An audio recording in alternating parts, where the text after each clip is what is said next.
Alma télévision Cherifula Laibagao. Donc on y a une émission qui est émission Mouna en Serabi, éléphant vert Moroma. Donc on a président de l'APK Mambolo, M. Bakari Togola. Donc on a directrice générale Oumou Sidibé, Aleni M. Sila Moussa. Donc on a M. Doumia Bakari. Donc nous avons profil président. On a Bolokoro bi na lu bismillah. Amena ñingal dama kula ni wakati nkonala. Yasa ameseka éléphant vert moko ou ka produit ou ka se ka kumanye ay na famu mala donc o ka se ko nyefana ani président de la PCAM donc ndoye monsieur Bakari Togola ale yere muna ay na famu ye ni produit na muna be senekela ou bla kani produit nu kasa donc bianga jam kamina skini kan ya sanga se ka ni produit nu pour la kodon kadon ani éléphant vert ani ibu profil président ndoye monsieur Doumia Bakari vous venez bien au bon apmanier dans la zone inchallah donc monsieur le président on l'a donc amé anga ngali follow amo tengu Sidibé Oumoula nous aller directrice générale donc abena apmanier éléphant vert yere kan follow donc éléphant vert e chake damuye ou be mununke ale bena dado na kuma ni ngal follow ina donc kaseko olu jabi olu la sama inchallah benga kuma damne follow ni folie me folie la c'est APCAM président ma ale mi amba do ka foko ale ka bara u kacha ale nana bi kana éléphant vert ka stand kan pour que kana ɲɛfɔli kɛ kana témoignage kɛ an ka foli fɔlɔ o be ale an ka foli be Doumbia fana ye interprofession maïs président an ka foli b'ale fana ye Cherifula a lamɛnbagaw ana baarakɛlaw an ka foli bɛɛ lajɛlen b'u ye wuladan na min y'i ka ɲiningali ye k'a fɔ ko éléphant vert ye cakɛda min ye éléphant vert ye nɔgɔ dilan cakɛda de ye nɔgɔ dilan cakɛda min don ale tɛnkunnen bɛ ale ye so min bɛ groupe international kɔnɔna na éléphant vert a kɔnɔna na so damadɔw b'a kɔnɔna na so fɔlɔ min bɛ a kɔnɔna na o ye farafin nɔgɔ a usine nama o dilanni yɔrɔ o b'a kɔnɔna na n'an b'a fɔ ma k'a fɔ ko an ka usine de production parce que fɛn caman bɛ yen nɔ olu bɛ bɔ kɔ kan ka na mais anw ta bɛ dilan Segu a sigilen bɛ yen nɔ a bɛ baara kɛ yen nɔ kɛ fɛn bɛ don an ka nɔgɔ la o bɛɛ bɛ bɔ Mali kɔnɔ yan nɔ o bɛ bayɛlɛma yen nɔ ka produit o ye so fɔlɔ ye a kɔnɔ so wɛrɛ fana bɛ a kɔnɔna na o so n'an b'o wele ko clinique des plantes min bɛ a kɔnɔna na ale de b'anw dɛmɛ k'a fɔ an ka produit bɛ yen nɔ n'an bɛ se k'a fɔ min bɛ nɔgɔ dugukolo nilamaya o min bɛ sumanw na balo o min bɛ liliw kɔrɔ don o minnu bɛ tiɲɛnifɛnw fana kɛlɛ ale de bɛ dɛmɛni kɛ pour que k'olu bɛɛ lajɛlen sɛgɛsɛgɛ n'a y'olu sɛgɛsɛgɛ ka tila k'a fɔ an ɲɛna olu kan ka dilan cogoya min na donc n'i ye ɲininkali kɛ k'a fɔ éléphant vert ye cakɛda jumɛn ye cakɛda min don ale bɛ fɛn o fɛn n'a bɛ don sɛnɛ ta fanfɛla la ka kɛ min ye nɔgɔko ta fanfɛla ye k'a fɔ k'a bɛ dugukolo la nilamaya n'o ye organova ye k'a fɔ k'a bɛ dugukolo nilamaya ka tila ka suman balo n'o ye fertinova ye k'a fɔ n'a bɛ lili kɔkɔrɔ don ni o ye réside walima ovalis ye k'a fɔ k'a bɛ tiɲɛnifɛnw kɛlɛ ni o ye elitec ye éléphant vert ye baarakɛda ye min ɲɛsinnen don o ma wa mɔgɔ min b'a kɔnɔna na bi na mɔgɔ 100 ani mɔgɔ 20 jate de b'a kɔnɔ min bɛ baara la directement wa mɔgɔ minnu n'olu bɛ baara fana kɛ na olu bɛ produit fourni an ma directement n'an bɛ se k'a fɔ k'an ye baara minnu créer o bɛ 2000 bɔ de façon indirecte donc éléphant vert kɔnɔna na a ka produit an bɛ se fɛn o fɛn ye sɛnɛ hɔrɔn in na a fɔra ko produit bio on est certifié bio wa fana on est certifié ISO 9001 donc n'i y'olu bɛɛ lajɛlen fara ɲɔgɔn kan i b'a dɔn k'a fɔ sɛnɛ hɔrɔn ani sɛnɛkɛla mana kɛ sɛnɛkɛla suguya o suguya ye n'i mako b'i ka dugukolo nilamaya la an ka produit bɛ se ka k'a la o de ye kuma lasurunya la min ye éléphant vert ye. An ka directeur yɛrɛ fɛnɛ bɛ yan an bɛna ɲininkali lase ale ma donc ale fɛnɛ bɛna dakuruɲɛ dɔɔni fɔ an ɲɛna yaasa an bɛ se ka faamu caman sɔrɔ cogo min na donc monsieur Moussa Sila. Merci beaucoup i n'a fɔ directrice générale y'a fɔ cogo min na éléphant vert kan a ye a principal yɛrɛ bɛ fɔ bon maintenant an ka nɔgɔ ninnu c'est à dire sɛnɛ bɛ kɛ Mali la a bɛ san caman bɔ bon dugukolo fɛn b'a la n'a bɛ bɔ a la kuma bɛɛ a tɛ segin a nɔ na finalement dugukolo bɛ sɛgɛn a bɛ sɛgɛn a bɛ kɔrɔ et puis après nafa tɛ sɔrɔ a la tuguni an ka nɔgɔ ninnu bɛ baara min kɛ ka dugukolo segin denmisɛnninya la ka rajeuni fɛn fɛn bɔra la k'o bɛɛ segin a la parce que fɔlɔfɔlɔ an bɛ minnu bɔ dugukolo la an bɛ tila ka segin a la naturellement mais Mali bɛ san 50 bɔ sa o tɛ kɛ tuguni maintenant dugukolo bɛɛ sɛgɛnnen don bon a nɔgɔ ninnu bɛ dugukolo élément nutritif bɛɛ k'a la pour que suman bɛ se ka nafa sɔrɔ cogo min parce que n'i ye hali engrais chimique min t'anw ka engrais n'i ye a kɛ dugukolo la n'a sɔrɔ matière organique t'a la k'a ka baara kɛ suman tɛ se ka foyi sɔrɔ dugukolo tɛ se ka foyi di suman ma sɛnɛ o sɛnɛ bɛ yen sɛnɛ si ma bɔ a la fɛn fɛn ye sɛnɛ domaine ye i kan ka nɔgɔfin an ka nɔgɔ in kɛ foro la obligatoirement an bɛ don min na ko bi pour que dugukolo bɛ se ka segin a bɛ régénérer cogo min a bɛ se ka segin a cogo la cogo min pour que suman bɛ se k'a ka nafa sɔrɔ bon o ye engrais de fond ye amendement ye bon maintenant min ye fête nova ye bon ale non seulement ale bi dugukolo segin a cogo la mais a bɛ tila ka fɛn wɛrɛ di suman ma tuguni c'est à dire élément minnu bɛ engrais chimique la o élément kelen b'a la mais a naturel a organique a bio fana bon olu bɛɛ bi o élément kɔnɔ dugukolo bi dilan ka segin a cogo kɔrɔ la suman fana bi mago bɛ fɛn fɛn na a b'o bɛɛ sɔrɔ o y'a baara kɛcogo ye quoi maintenant n'i y'o kɛ i bɛ tɔnɔ min sɔrɔ dɔ fara a ka san o san dɔ de fara ka taa fɛ dugukolo fana bɛ corriger san o san ka taa fɛ bon maintenant poudre mugunin ninnu n'olu ye biostimulant ye olu baara kɛcogo o ye i bɛ sɔrɔ dugukolo kɔnɔ fɛnkɔ bɛ yen dumuniw bɛ yen min suman mago b'a la mais o tɛ se k'a ta facilement bon olu ka baara ye min ye ka o assimilation nɔgɔya k'u yele ka ɲɛ k'u bila suman dili ka disposition na suman bɛ se k'a sɔrɔ cogo min facilement n'i y'o fana kɛ min ni engrais nafa tɛ kelen ye n'i y'o k'i ka foro la augmentation de rendement ye 30% ye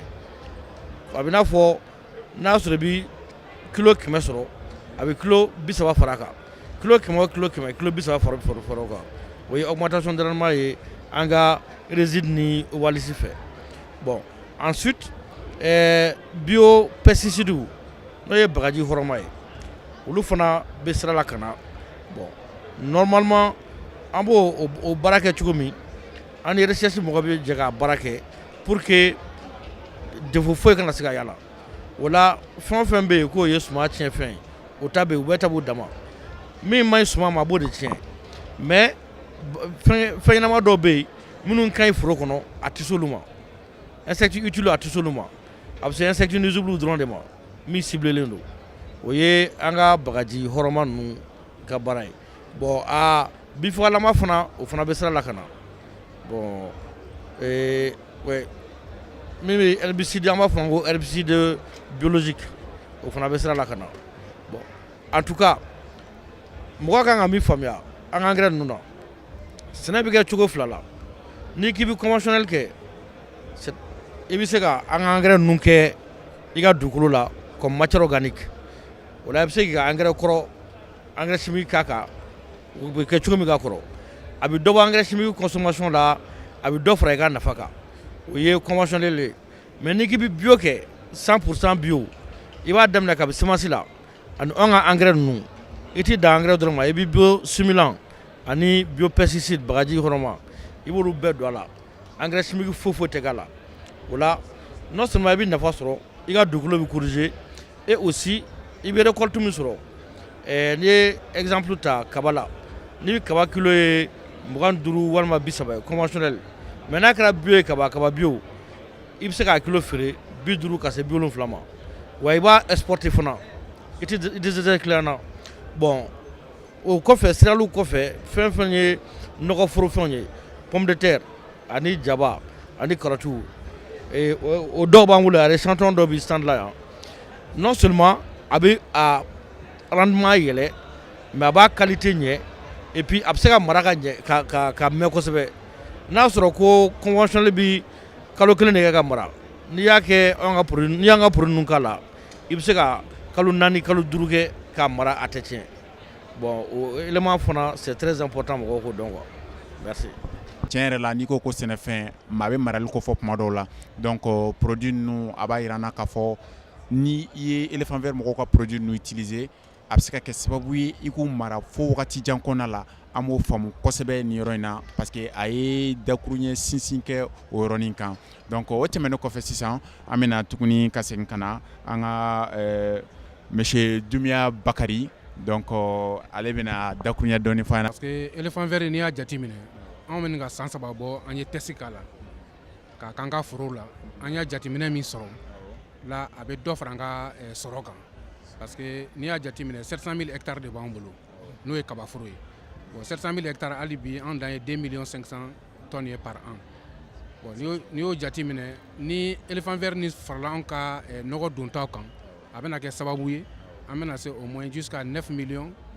par an ou bien 5 millions par an minimum. Bon, je pense que a nafa ka bon kosɛbɛ parce que n'i ye jateminɛ kɛ changement climatique min yɛrɛ bɛ yen sisan ni éléphant vert n'i y'a don i ka foro la ni sanji mana au moins tile 10 ɲɔgɔn na i yɛrɛ b'a jateminɛ hali bi i ka kababulu tɛ nɔsɔ o y'a nafa fɔlɔ-fɔlɔ ye a nafa filanan fɛnɛ kɔ tuguni ni i ka kaba fɛnɛ b'a fɛ ka se kaba bɛ se k'a sɔrɔ a bulu fimanba don hali bi k'a sɔrɔ i ka kabaden mɔnna ka ban maintenant kabakisɛ fɛnɛ kɔ tuguni ni kabakisɛ n'a sera i bɛ taa sɔrɔ a bɛ nɔsɔ mais éléphant vert produit sababu la a den ni a bɛ fa kosɛbɛ a kisɛ bɛ fa la dingɛ tɛ k'a la la a bɛ caman fara i yɛrɛ ka poids kan bon la a nafa tɛ se k'a fɔ k'a ban an ka APCAM président fɛnɛ bɛ yan o ka contrôle kɔnɔna la ɲinan yɛrɛ an ye 40 000 tonnes an ye o partenariat signé n'u ye k'o contrat kɛ n'u ye la pour que an ka cikɛla bɛɛ ka se ka sɔrɔ a sigiyɔrɔ la a yɛrɛ kɛrɛfɛ a ka foro kɔrɔ la parce que n'i y'a jateminɛ ka taa nɔgɔ ta fɔ yɔrɔ jan ka na i ka foro la o bɛ gɛlɛya dɔ ye mais a sera an ka commune bɛɛ la an ka dugu bɛɛ la déjà la sɛnɛkɛla fɛn fɛn n'i mago b'a la i b'a sɔrɔ i yɛrɛ kɛrɛfɛ o ye fɔlɔ-fɔlɔ ye filanan fɛnɛ kɔ tuguni sɛnɛkɛlaw ka jateminɛ éléphant vert pour que i ka se ka nafa sɔrɔ n'anw yɛrɛ bɛ baara kɛ min ye kosɛbɛ n'o ye Fertinova ye Fertinova i ka a bila i kun na n'i b'a don i ka foro la i k'i jija cogo bɛɛ la i ka se tɔni 1 ma parce que ni i b'a fɛ ka jaabi ɲɛnama sɔrɔ n'i ye kilo 5 don bɔrɔ 5 don i ka foro kɔnɔ i tɛ se ka jaabi sɔrɔ comme i b'a fɛ cogo min na n'i disera kɔnɔ ka dan tɔni 1 ou bien tɔni 1 demi mais an kɔni ye mun kɔni fɛ fɔlɔ o ye tɔni 1 de ye tɔni 1 fɛnɛ an ye jaabi sɔrɔ la f'an sera fɔ tɔni 8 ma hectare 1 na dɔw yɛrɛ taara fɔ tɔni 9 hectare 1 na yarɔ o ye fɛngɛ min ye la a nɔgɔ a nafa ka bon kosɛbɛ a b'an permettre fɛnɛ kaba ɲɛɲɛ a ka se ka bila sugu la komi an bɛ se ka malobɔrɔ bɛ san sugu la cogo min na kaba ɲɛɲɛ ka se ka sɔrɔ dugu fɛnɛ kɔnɔ o cogo la mais o tɛ se ka kɛ fɔ kaba a ka caya an bolo kosɛbɛ parce que an y'a jateminɛ bi kaba a nafa tɛ se ka fɔ ka ban parce que misiw ka min dun kaba la sɛw bɛ min dun kaba la hadamadenw yɛrɛ bɛ min fɛnɛ dun kaba la la o kɔni o fɛnɛ n b'a kuma fɔ n ka président ka contrôle kɔnɔ an k'an jija ka unité ɲɛnama dɔ sigi la pour que kaba ɲɛɲɛ ka se ka sɔrɔ la k'a bila sugu la an bɛ taa malobɔrɔ san sugu la cogo min na an ka se ka taa kaba ɲɛɲɛ fɛnɛ san ka taa tobili kɛ n'a cogo la parce que an balimamuso min bɛ yen u bɛ 4 heures du temps de kɛ tobili la maintenant ni ɲɛɲɛ dir'o ma directement o tɛna se ka tɛmɛ hali 2 heures du temps ou bien 1 heure du temps kan la o bɛ o y'a nafa bɛɛ ye n tɛna se ka bɔ kɔrɔfɔ la kosɛbɛ ka foli kɛ APCAM président n'o ye Bakari Togola ye a y'an dɛmɛ min kɛ ka baara nin ka se ka sabati an bolo ka ɲa parce que IPROFIM tɛ dɔwɛrɛ ye o ye APCAM den de ye voilà o hukumu kɔnɔna la ka foli fɛnɛ kɛ directrice ye a ka cɛsiri a n'a ka jija a n'a ka directeur commercial n'o ye Musa ye ne bɛ bɔ kɔrɔfɔ la merci. Monsieur le Président a ka témoignage kɔnɔna la a ye rentabilité fɔ sɛnɛ o bɛ yiriwa ko fɔ donc an tɛ kuma janya Monsieur le Président de l'APCAM donc Monsieur Bakari Togola ale b'an bolo kɔrɔ an bɛna ɲininkali tɛ kun ale fɛnɛ la n'Ala sɔnna an ka jɛ ko lamɛn. n bɛ éléphant vert directrice fo n'o ye mun ye ka Musa fo n'o ye directeur commercial ye ka Dumuya fo n'o ye interprofession mesi président ka Mali sɛnɛkɛla bɛɛ lajɛlen fo fɛn o fɛn b'a ka téléso lamɛn an bɛ baro min na bi k'a yira u la k'a fɔ baro nafalama de don témoignage de don éléphant vert ka nɔgɔ ko ne ye Mali sɛnɛkɛlaw bɛɛ ka ɲɛmɔgɔ ye n yɛrɛ ye sɛnɛkɛla ye mɔgɔ tɛ Mali la bi min bɛ kaba sɛnɛ ka tɛmɛ ne yɛrɛ kan o tɛ yen bi donc mɔgɔ tɛ yen min bɛ malo sɛnɛ ka tɛmɛ ne yɛrɛ kan donc n ye utilisateur de engrais de ye donc organisation ninnu fana a bɛɛ ɲɛmɔgɔ de ye ne donc n man ka nkalon tigɛ bilen n kan ka tiɲɛ de fɔ n bɛ témoignage min kɛ ninnu ka engrais nin kan o ye k'a fɔ engrais nin ka ɲi a ka ɲi mais fɛn o fɛn ka ɲi kɛcogo de b'a la donc n b'a ɲini cikɛlaw fɛ encadrement min bɛ éléphant vert bolo u bɛ ladilikan mun di ko baara ka kɛ ten u k'a kɛ ten parce que a kɛcogo de b'a to ɲɛ bɛ dɔn mais n'a ma kɛ ten a ɲɛ tɛ dɔn nɔgɔ min don ne yɛrɛ y'a ye n y'a mɛn n m'a ye saro ne ko n ko bon min ka di ne ye ani k'a fɔ a ka ɲi a ye na ni jɔ ye an ka essai kɛ parce que kulogere n'i y'ale ben jɔ ye a ma mɛn de a y'a ye de n'an bɛ kuma o b'a sɔrɔ an bɛ kuma fɛn min kan a kisɛ b'an bolo donc nɔgɔ min don a ka ɲi nka a ka ɲi n'a sera i bara i k'a don yanni laburu cɛ parce que a mago bɛ ka don dugukolo la mais a don dugu donnen kɔ ni nana n'a ye hali n'a ka ɲi a ka ca ala fɛ i t'a na donc o ye a fɔlɔ-fɔlɔ de ye parce que n'an ko farafin nɔgɔ dugukolo ye fila ye an ka jamana kan dugukolo dɔ bɛ nɔrɔ dɔ bɛ ja dugukolo min bɛ nɔrɔ ani min bɛ ja anw fɛ kɔrɔlen farafin nɔgɔ n'i y'a don yen a b'a dayɛlɛ bon fɛn min bɛ a dayɛlɛ o farafin nɔgɔ nin ninnu yɛsɛra k'a labɛn matières b'a la tiɲɛ don mais farafin nɔgɔ an bɛɛ b'a dɔn nafa b'a la parce que mun na so kɔfɛ kaba bɛ ɲa mun na so kɔfɛ ɲɔ bɛ ɲa mun na so kɔfɛ fɛn bɛɛ bɛ ɲa parce que nɔgɔ b'o yɔrɔ de la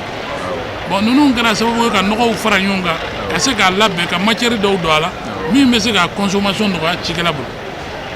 donc n ka welekan fɔlɔ ye k'a fɔ nɔgɔ nin b'a confirmer mali kɔnɔ mali kɔfɛ ko éléphant vert ka nɔgɔ ka ɲi nka an ka u dɛmɛ n'an nana a don cogo de la parce que engrais de fond de don a kan ka don dugukolo la ka laburu kɛ n'a ye o ka sijolan ka ɲi sijolan sɛnɛkɛfɛn o sɛnɛkɛfɛn n'i b'a fɛ ka rendement ɲuman sɔrɔ a 50% ye semence de parce que n'i ma semence ɲuman sɔrɔ i bɛ résultat min kɔ i t'o sɔrɔ bon semence ɲɛ bɛ sɔrɔ sijolanko de fɛ parce que n'i ye si furakɛ ka ɲɛ ni si falenna ka ɲɛ e kan ka sun hakɛ min sɔrɔ i y'o sɔrɔ a ka ca ala fɛ i bɛ rendement min kɔ i b'o sɔrɔ donc u ka sijolan b'a co fɛn ɲɛnama fɛn o fɛn bɛ se ka suma tɔrɔ yan'a ka falen a n'a falenlen kɔ yan'a ka kɛ fɛnɛ u ka sijolan b'a bala donc n b'a ɲini mali kɔnɔ ani mali kɔnɔla ka cɛ n'a muso kan mɔgɔ o mɔgɔ bɛ sɛnɛ kɛ sijolan nin n'i y'a sɔrɔ yɔrɔ min na anw de y'a ɲini k'a d'i ma a ka ɲi o kɔfɛ mɔgɔ o mɔgɔ bɛ nɔgɔ nin utiliser i bɛ jateminɛ fila de kɛ n'i y'a don yɔrɔ min na samiya bɛɛ sumaya tɛ bɔ o yɔrɔ la kelen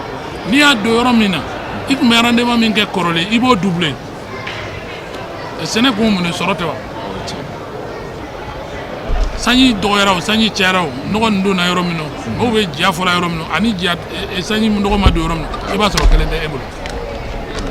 donc sanji ko t'an bolo mais ni fɛn bɛ yen min bɛ sanji mara e bolo ka se ka sumaya mɛn i ka foro la sɛnɛkɛla bɛ mun kɔ o kɔ o kɔfɛ ni suma bɛna se i ka suma bɛna se ni bulu min de ne b'a kan ni bagan b'i bolo i b'i ka kisɛ gɔ la ka tila k'a sɔrɔ bulu kɛnɛ b'i bolo min bɛ se k'a to i b'i ka bagan balo sɛnɛkɛla bɛ mun kɔ o kɔ wa a kabakisɛ kɛlɛ fitinin fɛn o fɛn n'i ye nɔgɔ nin don a kɔrɔ i b'a sɔrɔ a bɛɛ ye kisɛ ta ne yɛrɛ tun bɛ yɔrɔ min na n'i bɛ tɔni 6 sɔrɔ yen an taara fɔ tɔni 10 kɔrɔ o mɔgɔ o mɔgɔ tun bɛ tɔni 2 sɛnɛ n'o y'a don o bɛɛ ye tɔni 6 ni kɔ sɔrɔ donc ça veut dire que a bɛ cibila ka sɔrɔ doubler fo ka tɛmɛ a yɔrɔ kan donc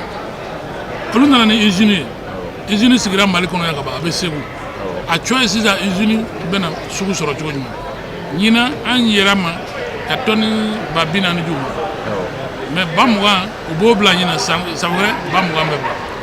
o kɔrɔ ye mun de ye ne ni Bakari Dunbuya an mana ji cogo o cogo an fila ka foro t'a ba o a bɛ taa ji mali yɔrɔ bɛɛ kɔɔri bɛ kaba bɛ sɛnɛ yɔrɔ o yɔrɔ kɔɔri bɛ sɛnɛ yɔrɔ o yɔrɔ mali dugukolo bɛ yɔrɔ o yɔrɔ nɔgɔ nin kan ka taa bɛɛ ban o kɔrɔ ye ni nɔgɔ nana dugumɔgɔw k'a réceptionné ka tila ka taa ka baara kɛ parce que ni tiɲɛ don i ɲɛmɔgɔ k'i ma an ka taa e yɛrɛ kan ka to k'a ye an tɛna fɛn jugu wɛrɛ k'a bila o kɔrɔ n'an bɛ fɛn o fɛn na s'u ma o kɔrɔ k'o fɛn ɲuman de donc an b'a fɛ k'a fɔ kuma lasuru yɔrɔ k'a fɔ nɔgɔ nin ka ɲi poudre bilenni nin ka ɲi nɔgɔ nin fana a marché passera a b'u bolo ka ban a cogoya ye sisan a bɛ taa bila duguw kɔnɔ donc n'a sera dugu o dugu kɔnɔ u ka nɔgɔ réceptionner u k'a tila cikɛlaw la parce que n'a bilala magasin kɔnɔ a tɛ mago ɲɛ ye n'a bilala magasin kɔnɔ a tɛ sara ye a bɛ sara consommateur de fɛ donc an b'o gɛlɛya de parce que n'i ko fɛn mago bɛ ɲɛ a ɲinina ka d'i ma ne fana ma ta a kɛra gɛlɛya wɛrɛ de donc ne hakili la welekan kɔni ye k'a fɔ Mali sɛnɛkɛla cɛ n'a muso ye éléphant vert ka nɔgɔ an'u ka poudre bilenni siga n t'a rɔ fiyewu a ka ɲi wa ni mɔgɔ min ma don ka don ni ma don i bɛ nimisa ne ye sɛnɛkɛla ye Bakari Dunbiya ye sɛnɛkɛla ye peut-être ninnu ye fonctionnaire ye mais anw yɛrɛ bolo b'a la wa anw yɛrɛ y'a lajɛ wa an yɛrɛ y'a jaabi sɔrɔ o tuma n'an ye fɛn o fɛn jaabi ɲuman sɔrɔ a wajibiyalen don an k'o ɲuman lase cikɛlaw ma n'an y'a dogo dɔrɔn an kɛra u ma jugu de n'o tɛ n'a ka d'an ye an b'a fɔ a ka di kojugu an b'a d'a ma mais fɛn min ka di a ka di mɔgɔ ɲɔgɔn de ye donc ne kɔni fɛ n'i ye nin kumaw bɛɛ fara ɲɔgɔn kan a bɛɛ ye kuma kelen de ye k'a confirmer nɔgɔ ka ɲi k'a confirmer nɔgɔ bɛ Mali la yan k'a confirmer ni min mago b'a la o ka wele kɛ i b'a lasɔrɔ o de tun ka gɛlɛn ne ma mɔgɔw mago b'a la a tɛ yan mais a bɛ yan maintenant a bɛ yan ni mago b'a la ni wele kɛ a bɛ taa bila i bara n'a ma se a fɔ an ɲɛna n'a sera a diya kɛbaaw ma samiya sera wa nɔgɔ min don engrais de fond de don n'i b'a fɛ ka nafa sɔrɔ i k'a to ka laburu kɛnɛ ka sɔrɔ ka danni ka kan o de la i b'a nafa ɲuman sɔrɔ mais samiya balen kɔrɔ kɔ n'i nana don n m'a fɔ a tɛ mago ɲɛ mais fo samiya wɛrɛ n'o tɛ a tɛ mago ɲɛ kosɛbɛ nin de ye an ka émission an ye mun sigi bi donc an sera éléphant vert mɔgɔw ma yaasa u ka se k'u ka nɔgɔw k'olu ko fɔ an ɲɛna donc monsieur le président de l'APCAM monsieur Bakari Togola ale bɛ m'an bolo kɔrɔ ani monsieur Bakari Dunbiya donc IPO profil président ale fana b'an bolo kɔrɔ olu ye témoignage k'an ye bi wulada in na donc an ka se ka sɛnɛkɛlaw ni kibaruya ninnu lase aw ma an b'a fɔ kosɛbɛ aw k'an bɛn wagati wɛrɛ.